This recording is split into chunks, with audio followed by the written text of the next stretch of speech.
Hey everybody, HomeSliceHenry here, and today's video is going to be a fun one. In today's video, we have an absolute mad lad, Master Irish, who has leveled up a perfect IV Stakataka all the way to level 50. Now, it goes without saying, you should never use Stakataka in the Master League. However, Master Irish is bringing it to the Master League anyway. Since it is a Rock Throw user, it is his stated goal to hunt down as many Kyurem as humanly possible. So without further ado, let's hop into the matches, and let's see some Kyurems get hunted by level 50 Stakataka. Hopping to the first match, picking up a positive lead, leading Landorus into Zacian. The team is a pretty familiar team structure. Landorus double steal, where the Dialga save switch can hopefully lure out any potential steal counters, like the opponent's Landorus that they just switched onto the field. They did save a play rough for later and undid that attack drop from the Sandsear Storm. Stone Edge is going to connect, and that does very nice damage to the opponent. Master Irish's Landorus is not in Stone Edge range here, so this is a very confident no shield, and now he's going to look to either pick up the knockout or pressure a shield from the opponent. The opponent fully sacrifices the Landorus, down it goes. Are they going to send back in the Zacian? No, there's a Kyurem. In comes Dialga, and Dialga is going to be met with Zacian. And at this point, the opponent, they don't know it yet, but they are about to get severely Stakataka. Zacian does land in the close combat, but Dialga hangs on, returning fire with an Iron Head and forcing a shield. And now this is going to be a very tough game for the opponent to win. Close combat is going to pick up the knockout onto Dialga. In comes Stakataka. Stakataka looking for the rock throw down. A last second close combat reached by the Zacian. There is the Kyurem re-hitting the field of play. At this point, there's just no way for the opponent to win. Master Irish trying for a bad manners catch, but even failing the catch, it doesn't matter, because one Fusion Bolt or one Freeze Shock, neither one is going to KO. The Freeze Shock, of course, is big resisted damage, but level 50 Stakataka hangs on. Bulldoze gonna be shielded up by the Kyurem. Stakataka gets the full rock throw down to secure the game 1 win. We move to game number 2, Landorus, amazing lead as it stares down Dialga. Dialga staying in this matchup. They're either ABA weak or they're trying to catch, and there is the catch attempt. Amazing patience there, not letting the opponent catch a Sandsear Storm. If the opponent catches a Sandsear Storm, this game could get off the rails very quickly. But amazing patience, throwing the correct move at the Landorus, and now things are honestly looking pretty decent here. Opponent gonna have a tough time trying to get a Mudshot farm down. No bait here from the Landorus. The opponent is going to commit the shield, and unfortunately they do actually get the farm down. I was mistaken. I thought that the Sandsear Storm could be reached, but unfortunately it is not to be. Dialga shielding up the Sandsear Storm, hoping for the farm down here of the Landorus, and just gets that farm down. The opponent does have a lot of energy stored on their Dialga. The Roar of Time is reached, and even at -1, this will inflict some serious damage. Opponent is going to commit the shield. They continue to overfarm quite a bit, and I think at this point, you just have to let it go. The opponent is going to bait with an Iron Head. That is not going to cut it, and the threat of an Iron Head is going to force them to throw again. So they just wasted so much energy here. In comes Stakataka. In the back, it's Kyurem White, and this is exactly what Stakataka wanted to see. Stakataka, these rock throws adding up so much. We are going to see the shield from Stakataka as Kyurem goes for the Fusion Flare, and now just going to fire off the Stone Edge. Stone Edge will very easily pick up the knockout onto the Kyurem. It's going to be a race. Dialga versus Stakataka, and Stakataka outpaces thanks to the overfarm versus the Kyurem. Bulldoze KOs Dialga, and that's going to be a win. We move to the next match, Landorus into Mewtwo. Now that's a Pokemon I have not seen in absolute ages. Unfortunately, power creep has not been kind to Mewtwo, but considering it was top meta in the Master League for such a long time, I honestly don't really miss Mewtwo's influence on the meta. Looks like that was actually a Flamethrower Mewtwo, so they're running Psystrike Flamethrower for the extra steel coverage. In comes Ho-Oh, and Ho-Oh will immediately get baited with the Iron Head. Dialga gets the Roar of Time. Opponent committing to the farm down there, not wanting to CMB, but they now end up giving up both shields out of that matchup. In comes Stakataka. Sacred Fire will hit for neutral damage here. Opponent is on Solar Beam instead. The Solar Beam hitting for neutral. Stakataka gets the Rock Throw farm down, and back in comes Mewtwo. This could be a little bit tricky because rock throws do not do a ton of damage here. Stakataka is not going to be good whatsoever in neutral matchups. Stakataka is going to overfarm and fire off the bulldoze, hoping to pick up the knockout. Mewtwo actually does get KO'd in the back. Oh, that's not what Landorus is hoping to see. It is Kyogre. Bulldoze coming through, gets the 50-50 debuff, and now Landorus is going to have to try and get to the back-to-back Sandsear Storms. Stone Edge might do it, but back-to-back Sandsear Storm will guaranteed pick up the KO. Opponent tries to commit to the farm down, but it's not going to happen. Landorus flips the script, knocking out one of its hardest counters in Kyogre to take the win. We move to the next game, Landorus into Annihilate. This could be quite scary if Annihilate has Ice Punch, but the opponent save switches into a Togekiss. I have not seen a Togekiss in ages. I guess people are bringing out some of the old meta Pokemon. Togekiss, it's just so slow. They can't even outpace a Rock Throw user, and they don't even get a move. Back in comes Annihilate. Annihilate getting massive farm, but Stakataka barely hanging on, making it to the Bulldoze. Bulldoze, oh, that is just embarrassing damage. And now in comes Landorus. You really have to hope that they're not on Ice Punch here. We are going to see an O-Shield, and that proves to be a wise decision as it is a Rage Fist from the opponent. This appears to be a CMP tie. I did not see a counter sneak through from the opponent. Sandsear is going to land, and we will see a no shield from the Landorus. Landorus absorbing that Rage Fist. Opponent is going to pivot out into Xerneas. And Xerneas, nice thing here is Landorus will get to apply an immediate debuff. Debuff is going to make Xerneas' life a lot more difficult in the Dialga matchup.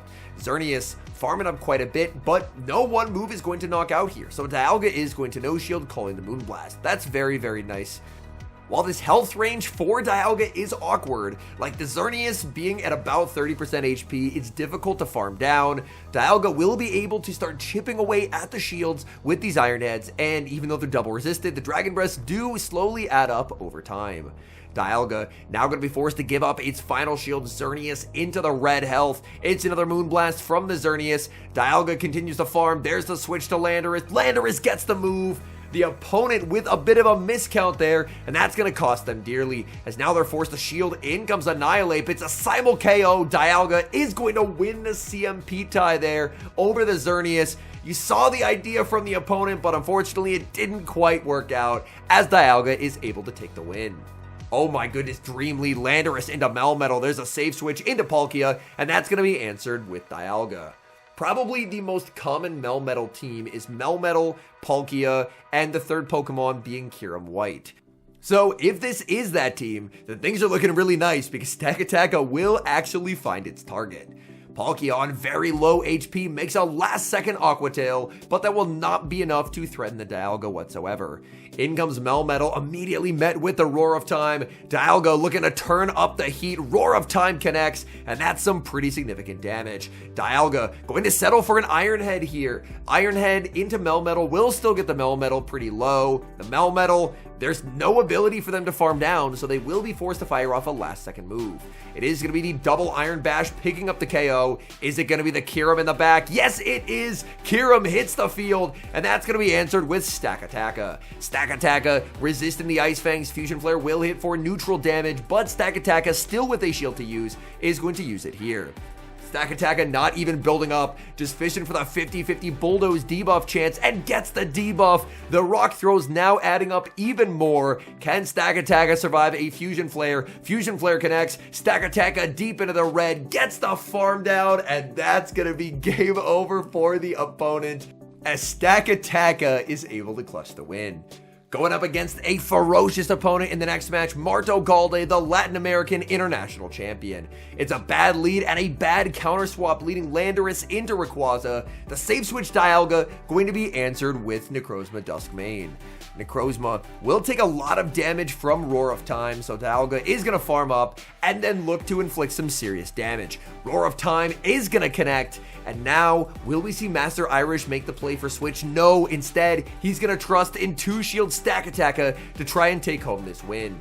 In comes the Landorus. Landorus now going to be answered once again with Rayquaza. Landorus farming up a ton of energy, and Rayquaza is going to fire off the Breaking Swipe. Breaking Swipe does not knock out here, so I do like the no shield, and now we will see the Stone Edge launched at Rayquaza. Rayquaza will get knocked out if they let it go. They're going to shield, and now we see a switch and a catch and a sneak onto Stakataka. Stakataka hit with the Breaking Swipe. Breaking Swipe does actually get the attack drop, which is unfortunate. And now it looks like Marto's staying in here and throwing another move. It's going to be another Breaking Swipe. We see another debuff, and it's Ho-Oh in the back. But unfortunately, this Stakataka is 2 stages attack debuffed. Marto getting the debuffs that he needs. And that means these rock throws, even though they're double super effective, are not nearly as effective as they typically would be. Sacred Fire comes through, a 3rd attack drop, no! And I think this game might actually turn into a loss. 3 50-50 debuffs, a 12.5% chance, and that's gonna be what loses the game for Master Irish. That is diabolically bad luck, oh my goodness. But Marto is able to survive with a win. Great lead in the next match, Landorus into Xerneas. Xerneas obviously going to get outpaced here, and once they're debuffed, Moonblast not nearly as threatening as it typically would be. Landorus gonna strike first with a Sandsear Storm. Opponent does end up undertapping here, and in doing so, they give the Landorus an entire Mud Shot for free. I guess that guarantees that there's no catch attempt, because a lot of the times people like to go for one in the move when they go for a catch in a 2 versus 3 situation, but now the opponent is not able to get to a second Moonblast. They're only able to get a close combat, so throwing on alignment does actually have consequences. In comes Ho-Oh. Unfortunately, not able to get the Stone Edge. This is just a Sandsear Storm. The Sandsear Storm is shielded. The opponent not keeping good counts. That's going to cost them. In the back is Kyurem, and it looks like even with 2 shields, the moment they lost alignment, this game was over. Dialga is going to be respecting the nuke, but it is going to be a Fusion Bolt bait. Not wanting to let the opponent get any additional charge moves, the Iron Head is going to be launched, picking up that KO. Back in comes the Ho-Oh, but I just don't think Ho-Oh can accomplish much of anything against Stakataka. Dialga no shielding, leaving it all up to Stakataka. Look at the rock throws go. Ho-Oh makes a move on very low HP. The no shield BM saying Stakataka lives, and it does, and that's a good game. We move to the next match, leading Landorus into Kyurem Black. We're going to see a save switch into Dialga. It's a Dragon Tail Kyurem Black, and out comes Heatran. Heatran is a complete wall to energy from Dialga, but even so, Roar of Time will still inflict massive damage onto Heatran. Heatran able to successfully land the Magma Storm. Now we will see the Roar of Time come out from the Dialga, and that does huge damage to the Heatran. Heatran is able to get a full fast move farm down. This energy is going to go places against whatever gets brought in here, and it is going to be the Stakataka. Stakataka is able to absorb the Magma Storm. In the back is Zacian, and this is going to be a very, very difficult game to win. Stakataka just going straight for the Bulldoze, hoping for that 50-50 chance at a debuff. Bulldoze does get shielded, but unfortunately no debuff comes through. We see a switch and a catch onto the Landorus. Landorus able to catch the close combat, very nicely done. But back in comes the Dragon Tail Kyurem, and the one thing you can't shield is the fast moves. The fast move pressure here, continuing to apply so much pressure. Landorus does not get another move, and now this is going to be a very difficult endgame. Kyurem Black just has way too much energy here. Fusion Bolt is going to be shielded, but there's another Fusion Bolt ready to go, and I believe this game is just going to end in a loss. They actually go for a free shock there, and the combo play with the Zacian, and unfortunately Stakataka just needed way more shields than it ever had access to. Hopping into the final match, and it's a great lead, Landorus into Dialga. Dialga staying in. Will we see a catch attempt here? No, the opponent just going to stay in here, so Sandsear Storm is going to be launched at Dialga. Dialga is going to no shield. They safe switch into Rhyperior. How weak can one person be to Landorus? Oh my goodness. Landorus on an absolute rampage. Rhyperior now debuffed, returning fire here with a Rock Wrecker that is going to be immediately shielded. Landorus looking for a full farm down. This is only going to be a debuffed Breaking Swipe, and that's not something Landorus has to worry about whatsoever.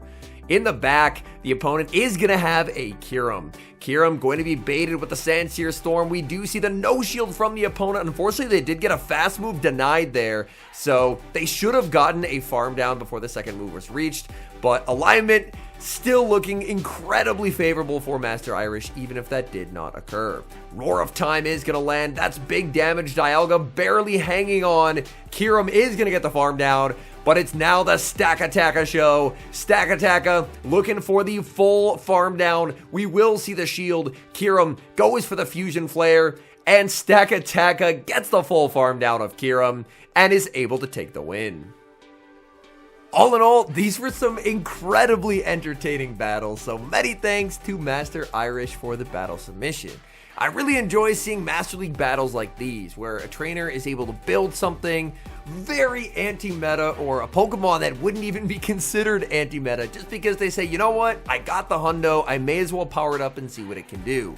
And it goes without saying, Stakataka, it's never going to do a lot in the Open Master League on its own, just because it doesn't have the greatest moveset ever. However, due to its Rock Throw fast move and its typing, it can target down Kyurem White. So one of the worst Pokemon in the Master League ends up beating probably the best Master League Pokemon at the moment. And the submitter mentioned that they did actually have some positive sets with the team, so they were smart with the team building, and it ended up paying off in a pretty massive way. So many thanks to Master Irish for sending in this footage again. And as a side note, if you're running something interesting in the Master League, battle submissions are open. I know people aren't the biggest fan of this week ever. I definitely get the frustration with Spring Cup and the Master League being the only leagues available, but if you are running something interesting in the Master League, definitely do consider dropping a line, as, hey, I still do have battle submission slots open for the week. Anyways, thank you guys so much for watching. If you're enjoying the content, make sure to leave a like and subscribe to the channel if you haven't. And a special thank you, as always, to our channel members here on YouTube. The support you guys provide is genuinely so appreciated. So thank you guys oh so very much. And until next time, I've been HomeSliceHenry.